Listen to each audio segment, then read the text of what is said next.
Beginning. The war that left too many empty seats.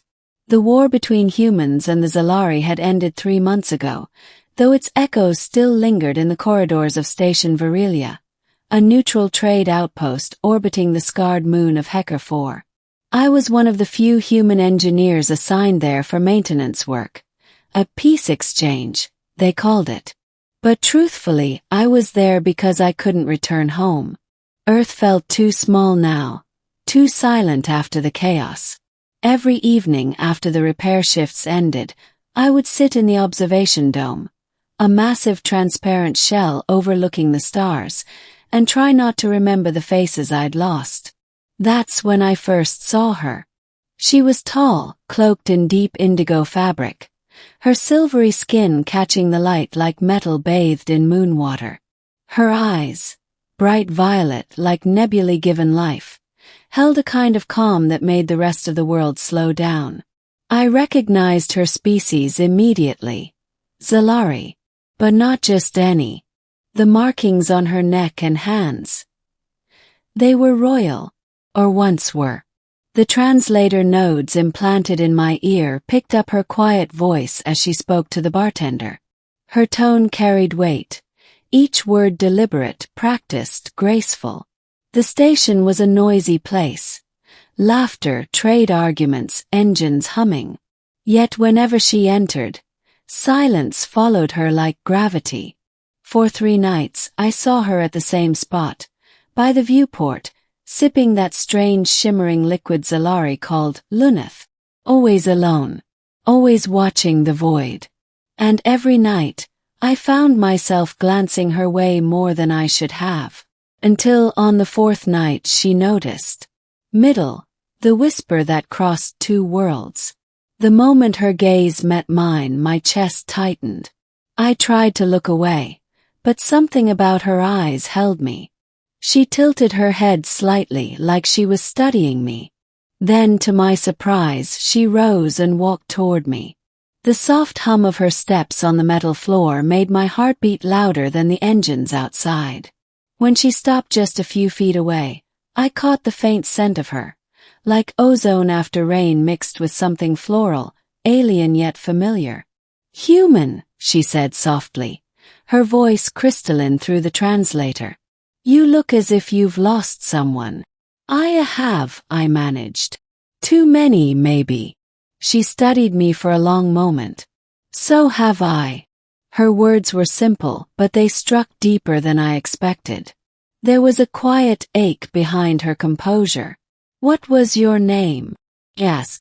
"Lyrian," she replied. "Widow of Caer Velen, first commander of the Zalari Ascendancy. A queen's widow." That explained the markings. "I'm Kale," I said, hesitating. "Engineer. Human fleet. Nothing royal about me." Her lips curved slightly, though it wasn't quite a smile. Royalty means little when the stars themselves burn. We spoke for hours that night. About the war. About how both our peoples had bled for pride and fear. She told me how she'd lost her husband in the final siege. How the void took him before the surrender. Her voice didn't tremble once. But when she paused between words, I could feel the grief lingering in the silence. When she finally stood to leave, I found myself saying something I didn't plan. "You seem stronger than most." That was when she turned, her eyes glowing faintly under the blue station lights. And she whispered, "You should not look at me that way, human." Then she was gone. The next day I couldn't focus on my work.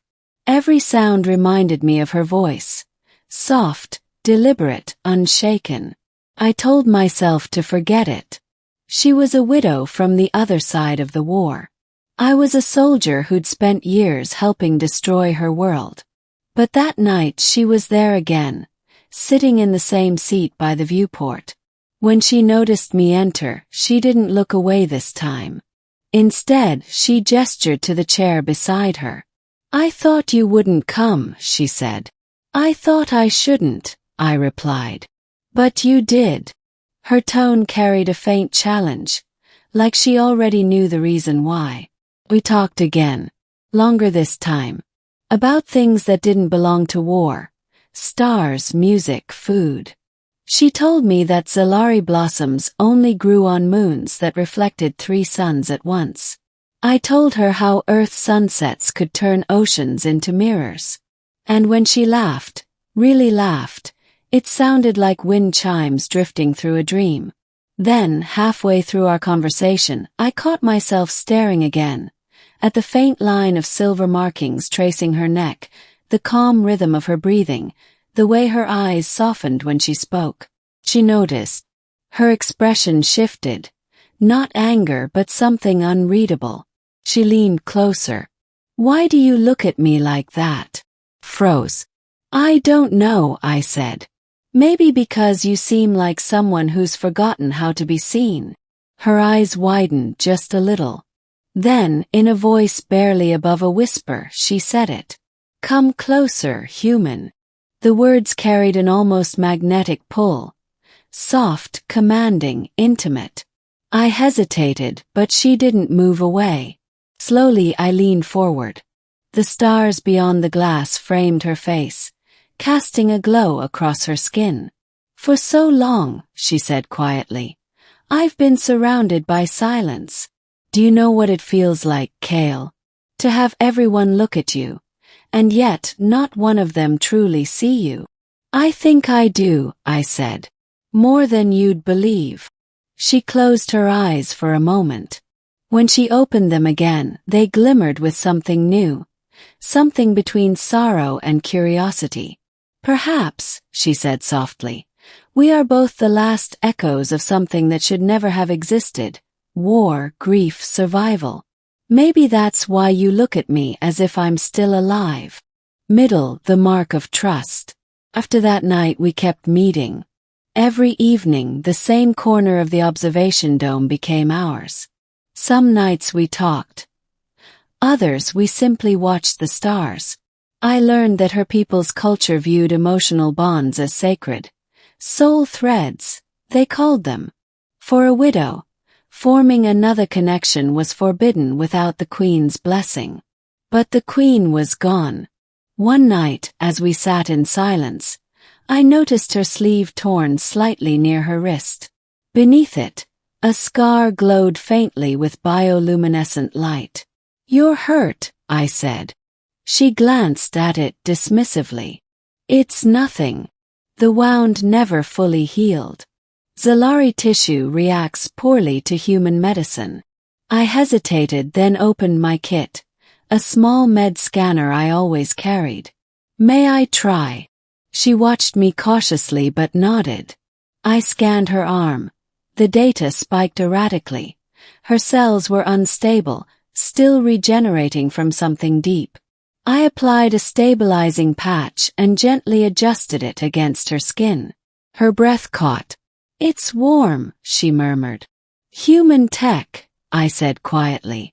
"Sometimes warmth heals better than medicine." For a few seconds our hands brushed. Her skin was cool, smoother than glass, yet trembling faintly beneath my touch. When I looked up, her eyes were already on me. "Kale," she whispered, "you are unlike the others." "I could say the same about you," I replied. She smiled then, faint but real. "If the stars remember us," she said, "perhaps they will forgive us too." Ending the Queen's truth. A week later she didn't come. 2 days passed. Then 3. I went to the docking bays, the trade decks, nowhere. The bartender only shook his head when I asked. Then, on the 4th day, I found a coded message in my terminal. No signature, only a single line of coordinates. The place was restricted. A derelict vessel orbiting the far side of the moon. When I arrived, the airlock opened automatically. She was waiting there,